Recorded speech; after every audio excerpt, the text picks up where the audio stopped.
우리에게 주시는 생명의 말씀은 사무엘하 19장 9절에서 15절 말씀입니다. 우리가 살면서 수많은 일들을 겪게 되는데 그 가운데 가장 큰 슬픔은 가족과의 이별일 것입니다. 사람이 받는 충격 지수가 가장 높은 것이 사랑하는 가족과의 이별이라고 했습니다. 가족들 가운데에 부모님이든 또 다른 가족들이 이 세상을 떠났을 때 받는 충격이 굉장히 크다는 것입니다. 부모에게 가장 큰 슬픔과 아픔은 자식이 잘못되어진다든지 또 자식이 부모보다 먼저 죽었을 때에 부모에게는 평생 아픔과 고통일 것입니다. 오늘 본문 앞부분에 어떤 사건이 있었는가? 오늘 본문을 이해해야지 앞부분을 이해해야지 오늘 본문을 이해할 수가 있습니다. 오늘 본문 앞부분에 어떤 사건이 있었는가 설명을 드리면은 압살롬의 반역 사건입니다. 압살롬이 아버지 다윗을 반역하고 헤브론에서 왕이 됩니다. 다윗은 급하게 왕궁을 빠져나와서 요단 동편으로 피난을 가게 되는 것입니다. 압살롬의 척건인 아히도벨이 압살롬에게 그렇게 조언을 하는 것입니다. 다윗을 살려두면 언젠가는 군사를 정비해서 다시 압살롬 당신이 위협을 받을 수가 있다. 그렇기 때문에 추격해서 이참에 아버지 다윗을 제거하고 후환을 없애야 될 것 같다라는 이 아히도벨의 충언을 듣고 압살롬은 아히도벨의 말대로 병력을 동원해서 다윗을 추격하게 됩니다. 한편 다윗과 그를 따르는 사람들은 마냥 쫓길 수만은 없어서 군사를 정비하고 압살롬 군대와 싸우게 되는 것입니다. 압살롬 군대와 싸우기 위해서 나가는 군사령관들, 특히 요압과 아비새와 이때 장군을 다윗이 부릅니다. 지금 반역한 반란군이죠. 그 압살롬 군대와 싸우기 위해서 나가는 그 군사령관들 요압과 아비새와 이때를 불러놓고 다윗이 특별히 당부를 넘어 명령을 합니다. 그것이 사무엘하 18장 5절 말씀입니다. 같이 읽겠습니다. 왕이 요압과 아비새와 이때에게 명령하여 이르되 나를 위하여 젊은 압살롬을 너그러이 대우하라 하니 왕이 압살롬을 위하여 모든 군 지휘관들에게 명령할 때에 백성이 다 들으니라. 지금 전투하러 가는 그 군사령관들과 백성들 앞에서 젊은 압살롬을 너그러이 대우하라, 그렇게 다윗이 명령을 하고 있습니다. 생각해 보십시오. 지금 압살롬은 아버지를 다윗을 죽이고 후환을 없애기 위해서 추격해 오고 있습니다. 다윗을 죽이려고 하는데 다윗은 그 군사령관들에게 압살롬을 죽을 기회가 있다 할지라도 죽이지 말고 압살롬을 너그러이 대하라. 이것이 아버지의 마음 아니겠습니까? 다윗의 발언과는 달리 압살롬은 전투 중에 죽게 되지요. 그때 다윗이 아들 압살롬이 죽었다는 소식을 듣고 어떤 반응을 보입니까? 사무엘하 18장 33절 말씀입니다. 같이 읽겠습니다. 왕의 마음이 심히 아파 문 위층으로 올라가서 우니라. 그가 올라갈 때에 말하기를 내 아들 압살롬아, 내 아들 압살롬아, 차라리 내가 너를 대신하여 죽었다면 압살롬 내 아들아 하였더라. 여러분, 이 마음을 아시겠지요? 다윗은 아들의 죽음 앞에 대성통곡을 하는 것입니다. 압살롬, 내 아들 압살롬아, 차라리 내가 죽고 너가 살아야 하는데. 이것이 모든 부모의 마음 아니겠습니까? 배은망덕한 자식, 아버지를 쫓아내고 왕이 된 자식, 사랑할 가치조차 없는 그 압살롬 자식의 죽음 앞에 다윗은 통곡하면서 차라리 내가 죽고 젊은 너가 살아야 되는데 압살롬, 내 아들 압살롬아 하면서 심히 통곡합니다. 그때 그 승리한 다윗의 군대가 성으로 돌아올 때에 이 다윗이 너무 슬프게 통곡하니까 성경에 보면은 그 나라의 승리가 그 군사들에게 슬픔이 되었다고 말하고 있습니다. 다윗 왕이 너무 우니까 그 군사들이 승리의 나팔 소리를 울리면서 성읍으로 돌아온 것이 아니라 패잔병처럼 전쟁의 패한 사람처럼 조용하게 부끄러운 발걸음으로 성 안으로 들어왔다고 말씀하고 있습니다. 이것이 오늘 본문 앞에 일어난 사건입니다. 오늘은 다윗의 리더십이라는 제목으로 말씀을 드리려고 합니다. 첫 번째로 다윗은 살리는 리더였습니다. 다윗의 인생을 보면은 다윗을 가장 힘들게 했던 세 사람을 꼽으라면은 사울 왕, 그리고 시므이, 그리고 압살롬일 겁니다. 이들의 특징은 다윗을 죽이려고 하고 비웃고 조롱했던 사람입니다. 다윗을 가장 힘들게 했던, 심적으로 육적으로 가장 힘들게 했던 사람이 이 세 사람이라고 생각되어집니다. 그들은 한결같이 다윗을 죽이려고 하지만은 다윗은 자기를 죽이려고 하는, 비웃고 조롱하는 그들을 살립니다. 죽이지 말라고 합니다. 사울부터 살펴볼까요? 다윗이 골리앗을 이기고 죽이고 이스라엘에게 승리를 안겨주고 성읍으로 돌아올 때에 백성들이 그렇게 이야기합니다. 다윗이 죽인 자는 만만이요 사울이 죽인 자는 천천이라. 그 말을 듣고 그때부터 사울이 시기심과 분노로 미움에 사로잡혀서 다윗을 죽이려고 합니다. 창을 들고 다윗을 향해서 던집니다. 그리고 다윗이 엔게디 광야로 도망갔을 때 사울이 3,000명의 군사를 데리고 다윗을 잡으러 갑니다. 그때 다윗이 굴 속에 숨어 있었지요. 그 사울이 3,000명의 군사를 일으켜서 추격해 오는데 굴 속에 숨어 있습니다. 여러분, 이스라엘 성지에 가면은 그런 동굴들이 많이 있지요. 그래서 숨어 있는데 마침 사울이 용변을 보기 위해서 다윗이 숨어 있는 굴 속으로 들어오는 것입니다. 무장 해제된 상태에서 호위병도 없습니다. 그때 다윗의 신하가 이렇게 말합니다. 하나님께서 사울을 당신 손에 넘겨주셨습니다. 얼마든지 우리가 그렇게 생각할 수가 있습니다. 자기를 죽이려고 한 사울이 무장해제한 채 그 굴 속에 들어왔기 때문에 그냥 쉽게 죽일 수가 있습니다.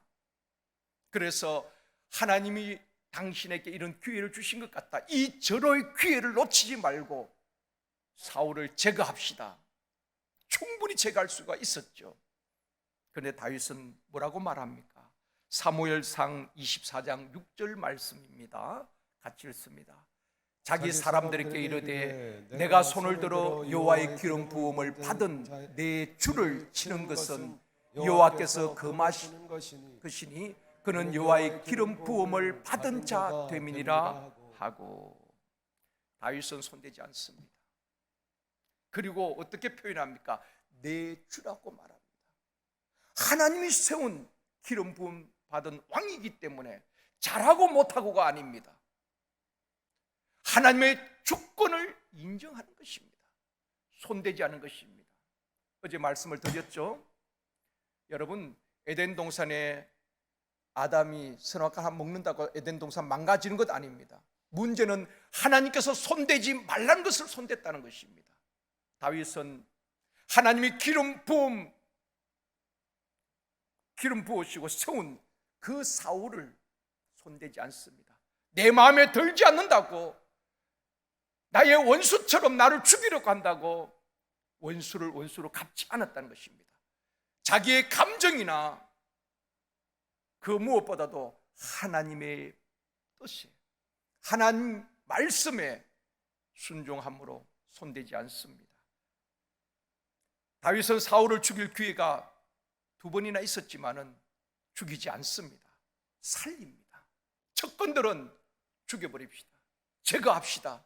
그러나 손대지 말게 합니다. 또 한 사람 시므이입니다.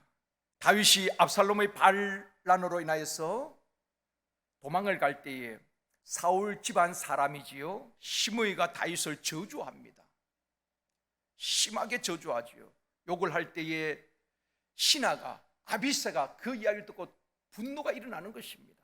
그래서 다윗에게 나가서 이렇게 말합니다. 아비새가 내가 가서 저자의 머리를 베겠습니다. 죽여버리겠다는 것입니다. 그때 다윗은 역시 손대지 마라, 죽이지 마라. 내 몸에서 난 자식도 나를 대적하고 이렇게 반란하는데 욕을 한다고, 나를 저주한다고, 그를 죽이지 마라, 살려줍니다.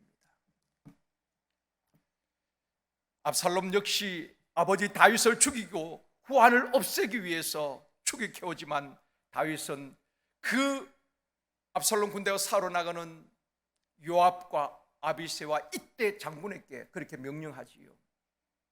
압살롬을 죽이지 말고 너그러이 대하라. 눈 좀 떠보십시오. 압살롬을 죽이지 말고 너그러이 대하라. 사울 왕이나 시므이나 압살롬 모두가 다윗을 죽이려고 합니다. 그러나 다윗은 자신이 원수 갚으려 하지 아니하고 원수 갚는 것은 하나님의 손에 맡기고 그들을 다 살려줍니다. 성경에 원수 갚는 것은 하나님의 손에 있다고 말하고 있지요. 너희가 원수 갚으려고 하지 말라고 하고 있습니다. 근데 우리는 어떻습니까? 내가 좀 억울하면은 어떻게 하든지 그 억울함을 풀려고 합니다. 어떻게 하든지 원수를 갚으려고 합니다. 내가 받은 만큼 대갚아 주려고 합니다. 근데 다윗은 자기를 죽이고 제거하려고 하는 그 정적까지도 다 용서합니다. 원수 갚지 않습니다.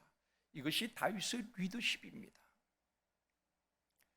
세상 왕이나 통치자나 권세자들은 자신의 정치적 야망을 이루기 위해서 자기에게 주어진 힘과 권세로 얼마나 많은 무고한 사람들을 죽이기도 합니까? 지금도 그렇지요. 러시아의 푸틴 대표적인 것 아니겠습니까? 아무런 상관이 없는 어린 아이들과 우크라이나 시민들이 얼마나 많은 희생을 당하고 있습니까? 다윗은 살리는 리더였습니다. 오늘날 또 보면은 자기의 목표를 이루기 위해서 다른 사람을 짓밟고 죽이면서도 자기가 살려고 하는 사람들이 많이 있습니다. 우리 주님은 그렇게 말씀합니다. 우리 주님이 살리는 분이었죠. 주님이 가는 곳마다 병든 자를 고치고 영적 죽은 자를 살리시고 하나님과 죄로 분리된 자들을 죄를 사하시고 다 살리셨습니다. 한 번은 요한복음 8장에 나오는 이야기지요. 밤새도록 감람산에서 기도하시고 아침에 성전에 들어가셨습니다. 말씀을 듣기 위해서 나온 무리들에게 말씀을 가르칠 때 바리새인과 서기관들이 가늠하다 현장에 붙잡힌 여인을 끌고 왔습니다. 율법에 의하면 돌로 치라 했는데 당신은 어떻게 할 겁니까? 주님의 말 한마디면은 돌로 다 치겠다는 것입니다. 모였던 사람들이 손에 돈을 들고 있습니다. 그때 주님이 너희 중에 죄 없는 자가 먼저 돌로 치라. 너희 중에 죄 없는 자가 먼저 돌로 치라. 죄 없다고 할 사람이 누가 있겠느냐?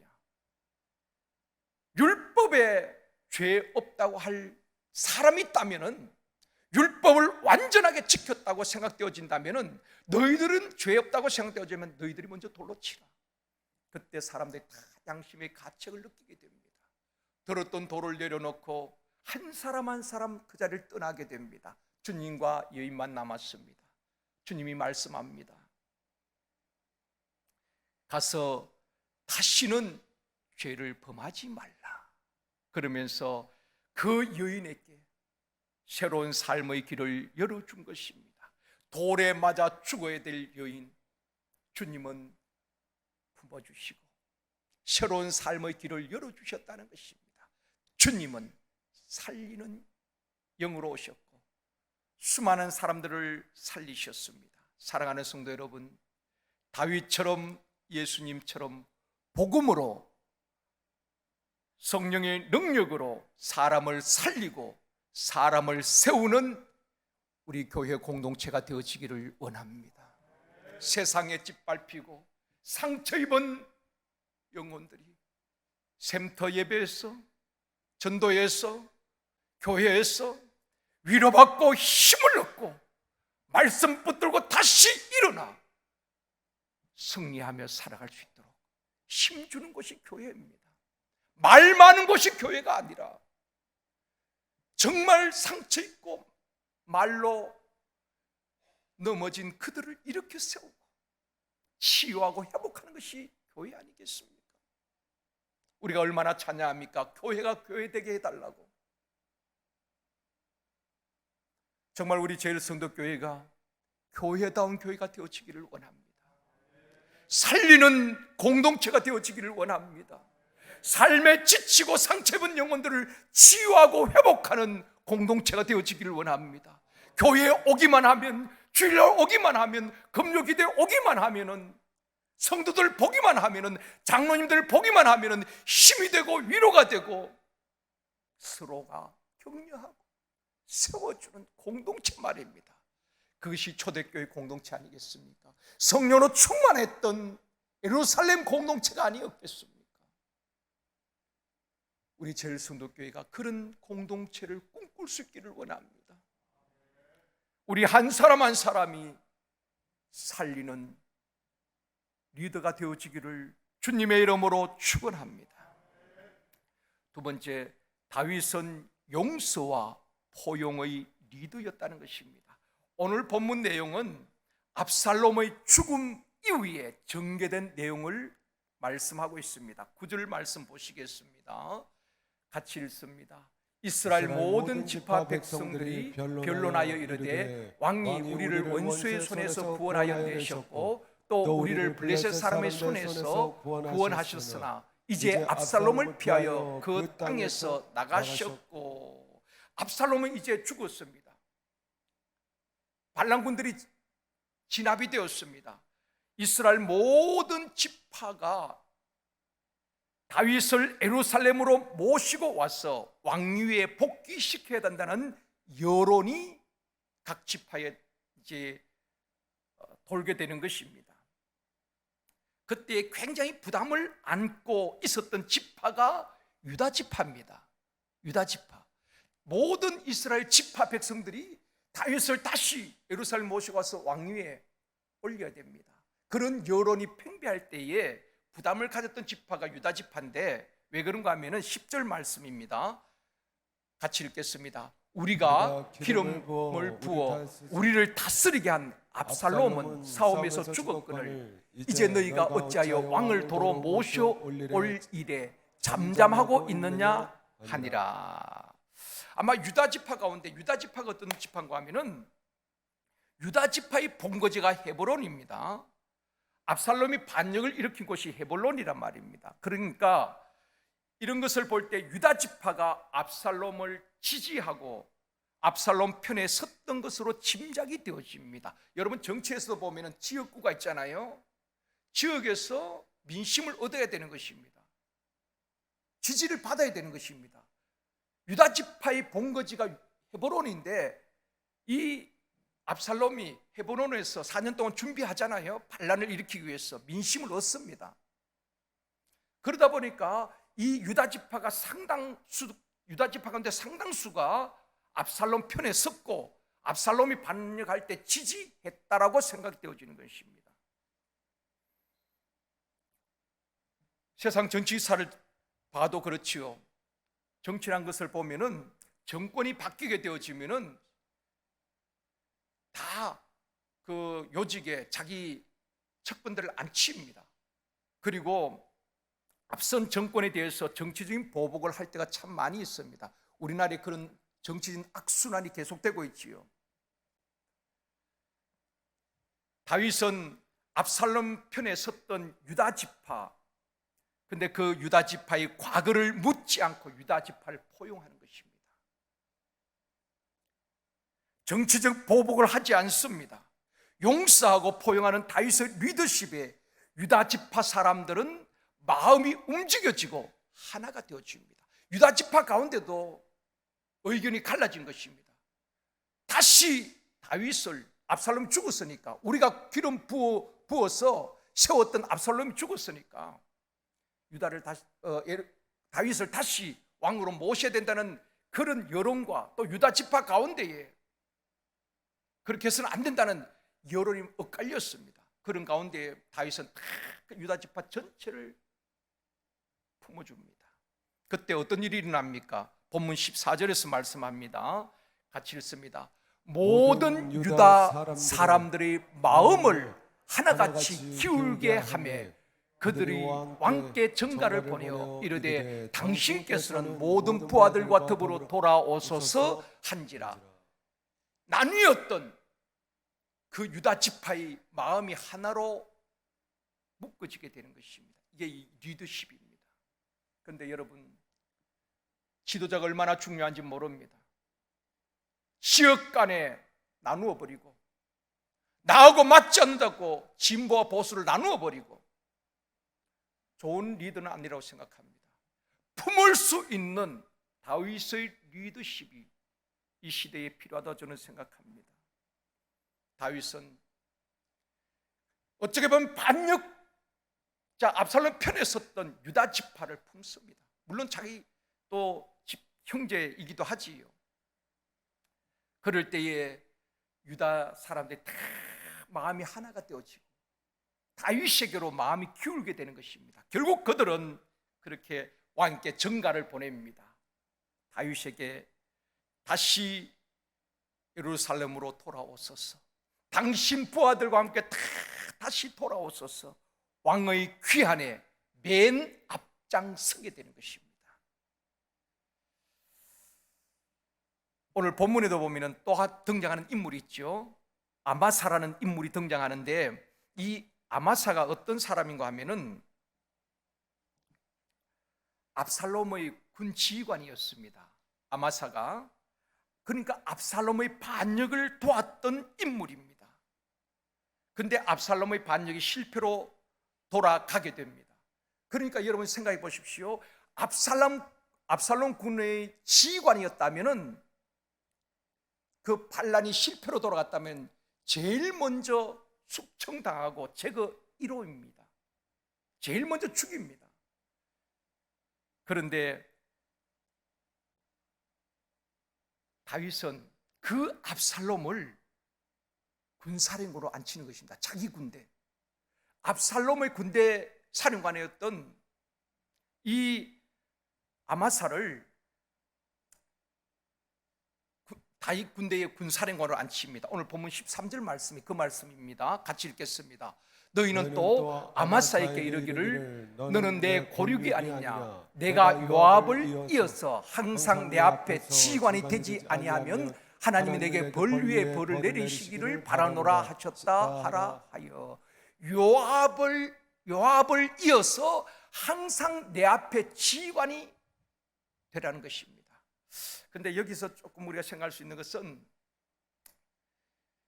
이제 요압이 다윗 군대의 군사령관이었죠. 근데 그를 이제 말하자면은 문책성 인사를 하는 것입니다. 왜냐하면은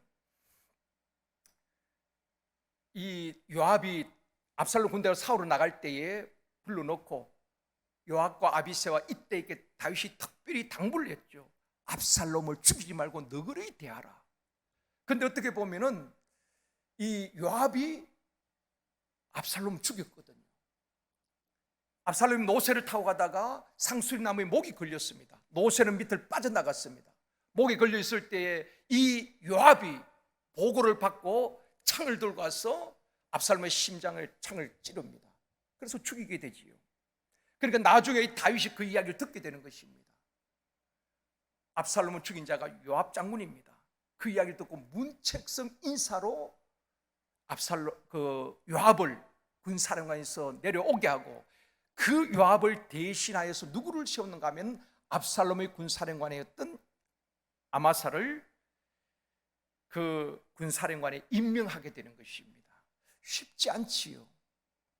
적의 장수를 가장 첫건에 임명한다고 쉽지 않습니다. 이처럼 다윗은 적장까지도 품은 사람이었습니다. 다윗은 이스라엘을 하나로 만들기 위해서 배신한 사람과 적이었던 사람, 심지어 자신을 욕하고 저주한 사람까지 다 용서하고 품어줍니다. 이것이 다윗의 리더십입니다. 다윗은 용서와 포용의 리더였습니다. 이런 리더가 가정을 하나 되게 하고, 샘터를 하나 되게 하고, 교회를 하나 되게 하고, 나라를 하나 되게 할 줄 믿습니다. 그런 리더가 만델라라고 저는 생각합니다. 만델라는 27년 6개월 동안 감옥에 독방에 계속 수감되어 있었죠. 그런데 나오면서 첫 번째 일성이 용서와 사랑을 외쳤습니다. 정적이 있던 백인들 다 품어주는 것입니다. 자기를 27년간 독방에 가두었던 상대를 다 용서합니다. 다 품어주지요.